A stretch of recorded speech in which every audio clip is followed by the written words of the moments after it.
말씀은 호세아 9장에서 보겠습니다. 9장 10절.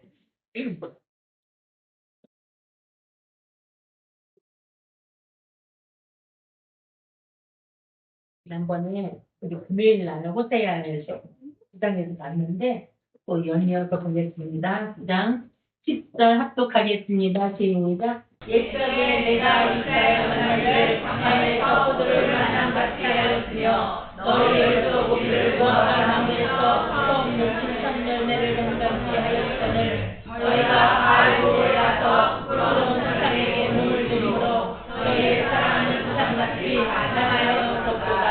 아멘.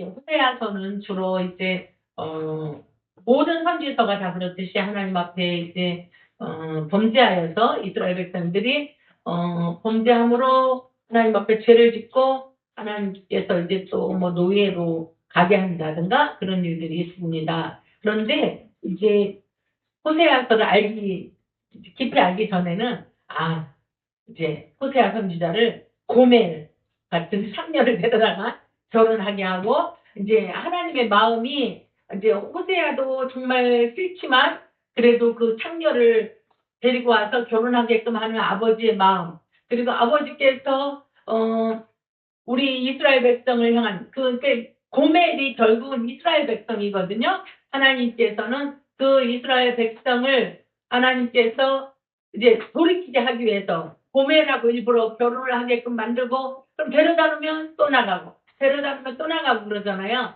이스라엘 백성들이 마찬가지로 하나님께서 부르셔서 너희들이 이렇게 하면 안 된다 하는데도 또 자꾸 그 짓을 반복하는 거예요. 하나님 앞에 범죄하는 것을 볼 수 있습니다. 오늘은 이제 9장 10절에서 보는데 9장 1절부터 9절까지 이제 철야배 때 봤는데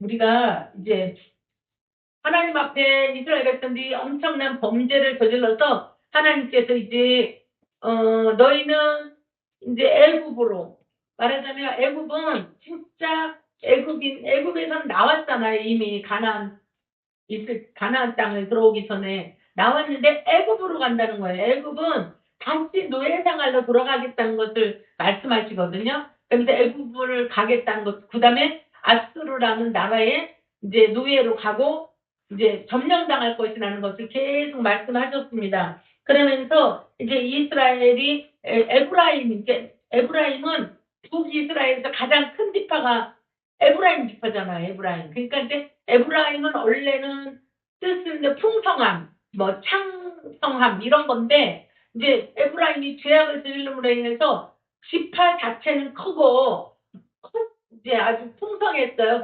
그리고 요셉이 야곱이 12아들을 축복할 때에 요셉이 받은 축복이잖아요. 에브라임과 므낫세 두 아들에 대한 축복을 창세기에서 이미 받았어요. 그런데 이렇게 지파는 컸지만 이 에브라임도 역시 또 하나님 앞에 범죄하여서 이렇게 이제 에브라임 지파가 멸망의 길로 가는 것을 볼 수 있습니다. 9절에 보면 호세아 9장 9절에 보면 1264쪽에 저희는 기브아의 시대와 같이 힘이 패역한지라 여호와께서 그 악을 기억하시고 그 죄를 벌하시리라. 그러니까 기브아 시대라는 것은 이렇게 도덕적인 하나님 앞에 정말 우상 숭배하고 뭐 이렇게 죄를 지은 것도 있지만 도덕적인 타락, 그야말로 레위 지파가 타락을 해서 기브아 땅에 가서 이제 자기 레위 지파는 원래 첩을 두면 안 되잖아요. 이제 제사장 지파인데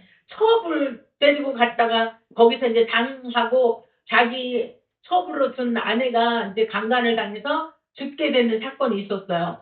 그러면 사사기에 나오는 거거든. 그러면서 이제 이 레위 지파가 와가지고 이제 뭐 그 첩을 토막토막을 내요. 사람을 그때부터 토막을 토막 살인은 아니에요. 이때는 벌써 죽은 자잖아요. 죽은 사람을 토막 12조각을 내서 각 지파에다 보냅니다. 내가 베냐민 땅에서 이런 일을 당했다. 이렇게 하는 거예요. 레위 지파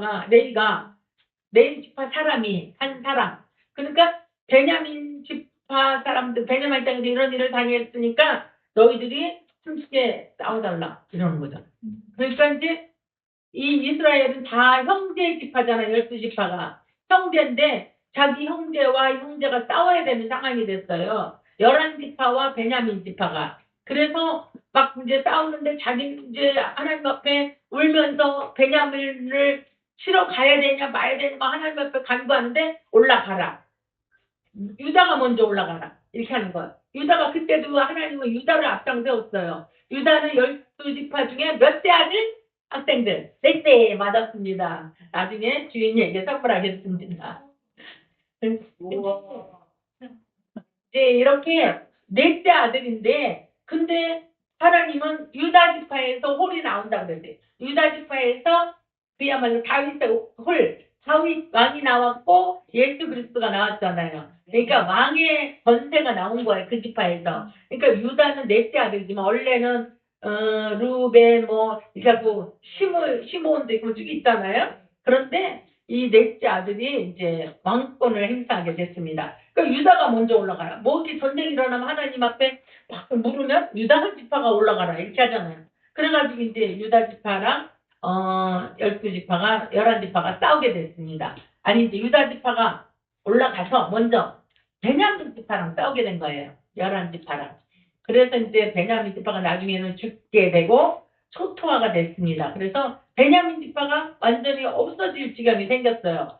여자들이 다 죽으면 없어지잖아요. 그리고 남자들도 전쟁에 가서 다 죽으면 없어지잖아요. 그러니까 나중에는 이제 다른 지파들이 사람을 구해서 붙여서 갖고 그 지파를 명목을 유지합니다. 이런 사건이 있었어요. 하나님 앞에 그러니까 도덕적으로 너무나 타락했고 하나님이 기뻐하시지 않는 이런 일들로 인해서 이렇게 이제 그러니까 기브아의 시대와 같이 힘이 폐괴한지라 이렇게 했어요. 9절에 보니까. 이렇게 이제 부패하고 막 힘이 타락하고 이런 일이 생겼습니다. 근데 오늘 보는 것 10절은 하나님께서 옛적에 내가 이스라엘 만나기를 광야에서 포도를 만난 같이 이렇게 했어요. 광야에서 포도를 만나면 어떻습니까, 여러분? 광야는 어떤 곳이죠? 물이 없잖아요. 근데 거기에서 포도를 만나면 그야말로 엄청난 기쁨이 쏟잖아요. 포도에서 액체가 나오니까 포도를 만난 같이. 그리고 그다음에 무화과 나무에서 처음 맺힌 천열매를 봄같이 하였거늘.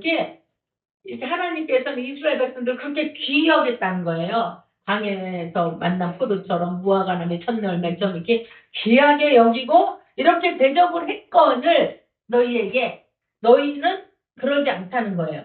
그 하반절에 보니까 저희가 바알부에 가서 부끄러운 우상에게 몸을 드림으로 저희의 사랑하는 우상같이 가증하여 졌도다. 그러니까 하나님께서는 이스라엘 백성들을 귀하게 여기고 정말로 존귀하게 여기고 나는 네 하나님이 되고 너는 내 백성이 되리라 그랬잖아요. 그런데 이스라엘 백성들은 자기네의 풍요로움이나 이런 것들이 바알 신에게서 나온다고 생각을 하고 계속 눈을 딴 데로 돌리는 거예요. 사실은 내 부모가 잘해주잖아요. 자식들한테. 정말 나의 모든 것을 바쳐서도 자식들한테 해주고 싶잖아요. 그런데 내 부모가 조금 안 해주는 것 같다고 잘했는데도 불구하고 안 해주는 것 같다고 옆집 아저씨를 더 따르고 또 다른 사람을 더 따르면 어떻게 되겠어요? 그 부모 마음이 찢어지잖아. 속상하잖아요. 그죠? 이게 하나님께서는 그 바알 신을 섬기고 아세라 목상을 섬기고 푸른 나무 아래에서 막 이렇게 신을 섬기는 이런 것들 목상을 만들고 그러면서 이제 다른 신을 섬기는 것을 아주 가증히 여기신 것을 볼 수 있습니다. 하나님께서는 이렇게 당신만을 사랑해야 되고 내 백성이 내가 창조하여 지은 내 백성이 나를 섬겨야 되는데 그러지 않고 하나님 외에 다른 것을 섬기는 것을 아주 가증히 여긴 것을 볼 수 있습니다. 우리가 명절 때 혹시라도 다른 신에게 절한 일은 없었습니까? 이제 그런 것도 몰라서 할 수도 있어요. 그런데 하나님은 그런 것을 굉장히 가증히 여기고 싫어하신다는 것을 기억했으면 좋겠습니다. 이제 그 다음에 11절에 보니까 그 에브라임의 영광이 새같이 날아가리니 해산함이나 아이 뱀이나 잉태함이 없으리라. 에브라임의 영광. 에브라임은 풍성하고 창성하다고 그랬잖아요. 근데 그런 모든 영광이 다 날아가 버리는 거예요. 그러면서 이제 아이뱅이나 잉태함이 해산함이나 이런 것들이 없다는 거예요. 우리가 해산의 축복이 대단하잖아요. 하나님께서는 정말로 자녀들을 기업으로 주셨고 자녀들을 생산하는 게 굉장히 기뻐하시잖아요. 그런데 이제 잉태함이나 해산이나 이게 아이뱀이 없다는 것은 저주잖아요. 저주. 이제 구약시대에 보면은 한나가 이제 분인나하고 이렇게 막 분인나가 격동을 했잖아요. 한나를 굉장히. 그런데 굉장히 힘들어서 하나님 앞에 간구하고 간구해서 나중에 사무엘을 얻었잖아요. 이렇게 해산을 못하는 것들이 굉장한 아주 고통이에요. 그리고 또 사울의 딸 미갈이 다윗을 조롱했잖아요. 네. 그래서 다윗이 춤추고 막 바지춤이 내려오니까 자기 남편임에도 불구하고 막 저주를 했어. 그러니까 그 이후로다가 해산을 못해, 잉태를 못했어요. 이렇게 죽는 날까지 미갈이. 이렇게 아주 그런 저주에 속하거든요. 해산을 못하거나 잉태치 못하는 것들을. 하나님께서는 이제 이스라엘 백성 에브라임은 풍성하고 창성한데 이렇게 그런 영광이 이제 없어진다는 거잖아요. 하나님께서 그렇게 하셨습니다. 그러면서 여기 이제 12절에 보면 꼭 저희가 자식을 기를지라도 내가 그 자식을 없이 하여 한 사람도 남기지 않을 것이라. 내가 저희를 떠나는 때에는 저희에게 화가 미치리로다. 자식이 없으면은 굉장히 힘들잖아요. 네. 부모들이 이제 지금 젊었을 때는 잘 모를 수도 있겠지. 근데 나이가 들으면 자식 없는 분하고 있는 분하고 막 이제 힘든 게 좀 다를 수도 있잖아요. 그러니까 이제 자식이 기업이고 영광인데 그 자식을 기를지라도 내가 그 자식을 없이 하여 한 사람도 남기지 않을 것. 하나님께서 징계하시는 거예요. 징계. 그러면서 이렇게까지 하나님이 하셨습니다. 네, 여기 10절에 보니까 저희가 바알볼에 가서 부끄러운 우상에게 몸을 드림으로 했잖아요. 이제 하나님께서는 이 우상에게 몸을 드리고 바알볼은 이제 볼에 있는 바알신에게 제사를 드리는 거 이런 것들을 굉장히 싫어하셨기 때문에 이 10절에 있는 그 뒤에 원인들로 이런 것들이 생긴 거라는 거예요. 하나님께서는 이렇게 가증히 여기시고 싫어하시는 것이 생겼습니다. 그래서 이제 또 13절에 보니까 내가 보건대 에브라임은 아름다운 곳에 심긴 두로와 같으나 두로와 시돈, 그러니까 두로는 섬인데 섬에 둘린 이렇게 막 아름다우게 이제 나무를 심어놓고 둘러진 그런 것처럼 아름답게 보호했는데 에브라임을 그런데 이제 그렇게 심기운 나무처럼 이렇게 됐었는데 그 자식들을 살인하는 자에게로 끌어내리로다. 그러니까 이제 그렇게 하나님께서는 보호하셨건만 이들이 이제 그렇게 아름다운 것들이 이제 우상을 섬김으로 하나님을 배반함으로 인해서 황폐케 되고 이제 또 어쩔 수 없이 적에게 끌려가는 그런 것을 하나님께서 말씀하십니다. 끌어내리로다. 살인한 자에게로 끌려가게 되는 것을 말씀하셨습니다. 그러면서 14절에 여호와여 저에게 주소서 무엇을 주시려니까 성컨대 베지 못하는 태와 젖없는 유방을 주시옵소서. 이게 무슨 말이야 도대체가. 14절이 너무 이상하지 않아요? 아니 기도를 했어요. 기도를 하는데 우리가 기도할 때에 베지 못하는 태와 젖없는 유방을 주시옵소서 이렇게 기도하는 사람 있어요? 없잖아요. 근데 이것은 이스라엘 백성들이 너무나 죄를 많이 졌고 하나님 앞에 정말 그 태어나는 아이들이 죄를 질 수밖에 없고 그다음에 그 태어나는 자들이 이제 끌려가는 거예요. 이제 끌려갈 수밖에 없는 거예요. 이제 노예 생활로 가게 되는 거예요. 그러니까 호세아 선지자는 오히려 태아가 태어나지 않기를 그리고 젖없는 유방을 주시옵소서 이렇게 간구하는 거예요. 선지자가. 오죽하면 이렇게 간구하겠습니까? 이스라엘 백성들이 너무나 하나님 앞에 범죄하니까 보통 축복을 빌어줘야 되는 선지자들이 이렇게 저주를 기원하는 이렇게 내용이 나온 것은 이제 자녀들이 정말 앞으로 얼마 있으면 이들이 적에게 끌려갈 것이라는 것을 이 선지자는 앞을 보는 거잖아요. 하나님께서 계속 경고하셨잖아. 그러니까 이런 기도를 할 수밖에 없었던 거예요.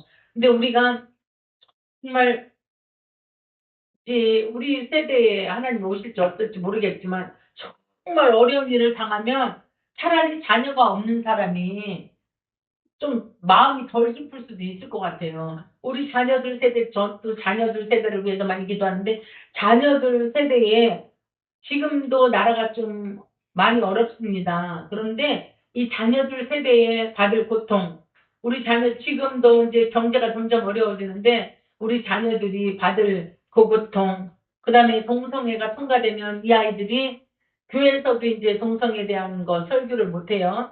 그런 법으로 제정이 되면 이렇게 이제 어려운 때를 만나는데 우리 아이들이 문제잖아요. 심각하게. 어른들은 어느 정도 살았고 어른들은 이제 견딜 수 있는 힘도 있고 그런데 우리 아이들이 문제잖아요. 그러니까 이 선지자가 차라리 배지 못하는 태와 그러니까 잉태치 못하게 그다음에 젖없는 유방을 이렇게 달라고 기도를 하는 것을 볼 수 있습니다.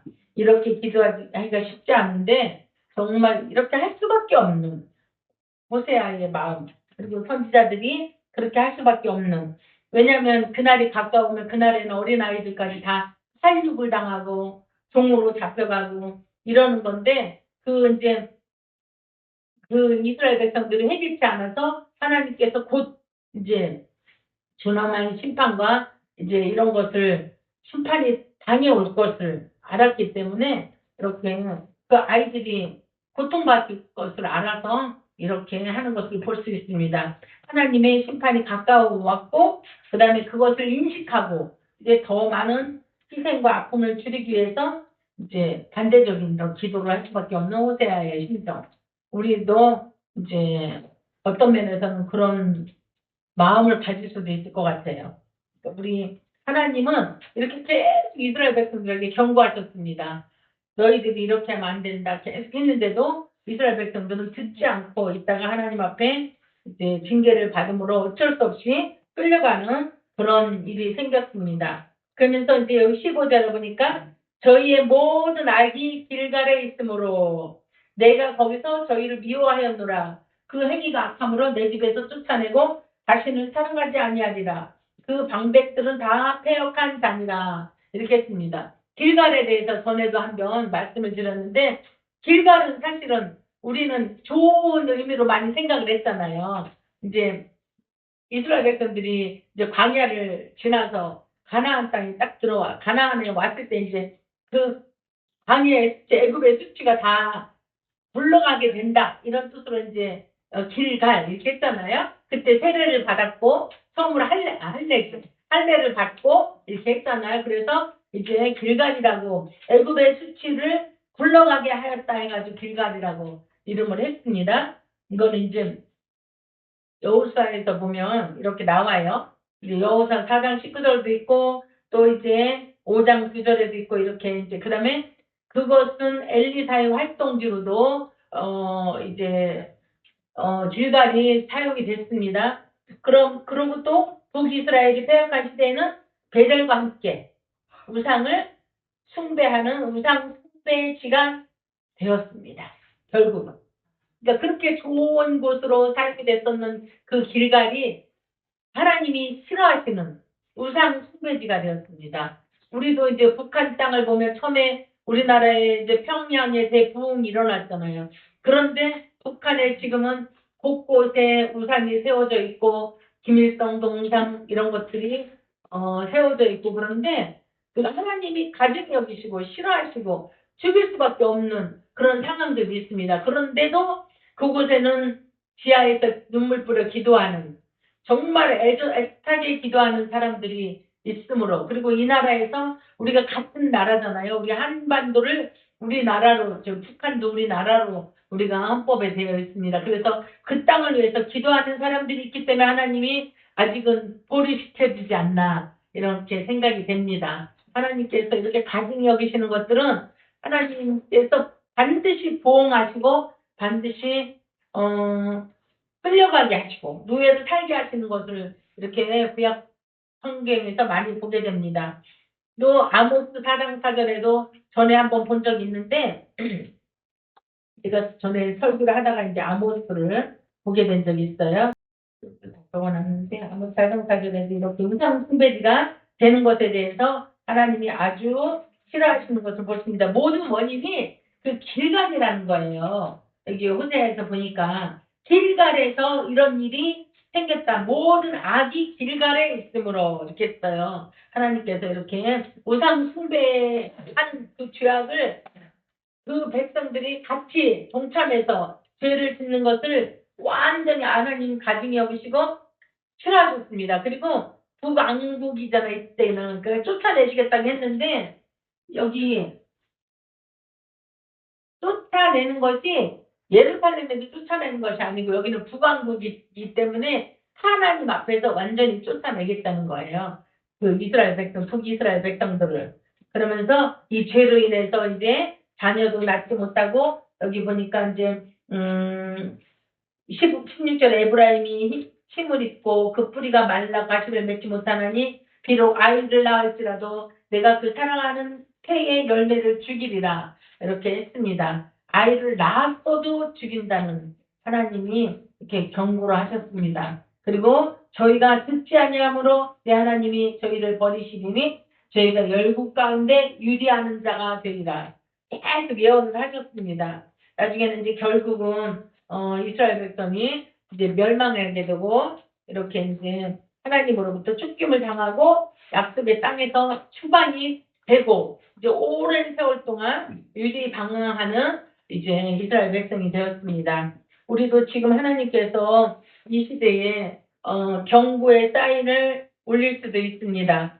지금 이제 WEA 행사가 27도서 있는데 이것은 모르는 분들은 이제 거기에 그냥 동참할 수도 있잖아요. 근데 하나님 외에 다른 신이 있다는 거잖아요. 우리 얼렁사님께서 계속 말씀해 주셨는데 한 목사님께서 하나님 외에 이 신도 있고 이 신도 있으면 어떻게 되겠습니까? 오직 하나님은 상천하시에 하지에 오직 하나님밖에 없습니다. 기억하시고 이 신도 있고 저 신도 있고 이거는 우리가 그것에 동참하면 안 되는 거예요. 그리고 그곳에서 나와야 되는 거예요. 빠져나와야 되는 거예요. 악한 길에서 빠져나올 수 있는 용기도 있고 우리가 빠져나올 수 있는 그런 생각도 있었으면 좋겠습니다. 그러니까 이제 이 이스라엘 백성들이 그 이제 곳에 가서 유리 방황하며 또 고생할 것을 암시하고 그렇게 이제 계속 선지자를 통해서 말씀하셨습니다. 이제 하나님께서는 은혜를 주셨어요. 이스라엘 백성들에게 정말 은혜를 주셨고 사랑을 주셨는데도 불구하고 이들은 우상 숭배하고 그다음에 하나님의 그 주신 은혜를 생각지 않고 계속 경고함에도 불구하고 듣지 않으므로 결국 포로로 끌려가게 되었습니다. 우리 지금 상황은 어떻습니까? 우리가 아는 교회들도 있고 깨닫는 교회들도 있지만 깨닫지 못해서 하나님의 마음을 아프게 하고 있는 것은 없는지 우리가 이제 우리는 WEA, WCC 이런 거에서 동참을 하지 않지만 우리 자신들의 마음속에서 하나님의 마음을 아프게 하고 슬프게 하는 것은 없었는지 도덕적으로 홀이라도 하나님께서 기뻐하시지 않는 부분이 있다면 회개하는 그런 우리가 됐으면 좋겠습니다. 하나님 앞에 정결하게 그리고 우리 자녀들 세대가 꼭 승리할 수 있도록 이 시간 함께 잠깐 기도하는 시간을 갖겠습니다. 주여 아버지 하나님 우리가 정말 하나님 앞에서 아버지 바르게 산다고 하나님을 믿으라면서도 우리의 부족하고 연약한 것 때문에 아버지 하나님의 마음을 아프게 하고 힘들게 한 것은 없었는지 돌이켜봅니다. 그리고 우리 자녀 세대들을 주님 앞에 맡깁니다. 우리 자녀들을 기억하여 주시옵소서. 우리 자녀들이 하나님 앞에 아버지 잘 서게 하시고 아버지 어려움이 당할 때 아버지 꼭 승리하고 이겨나갈 수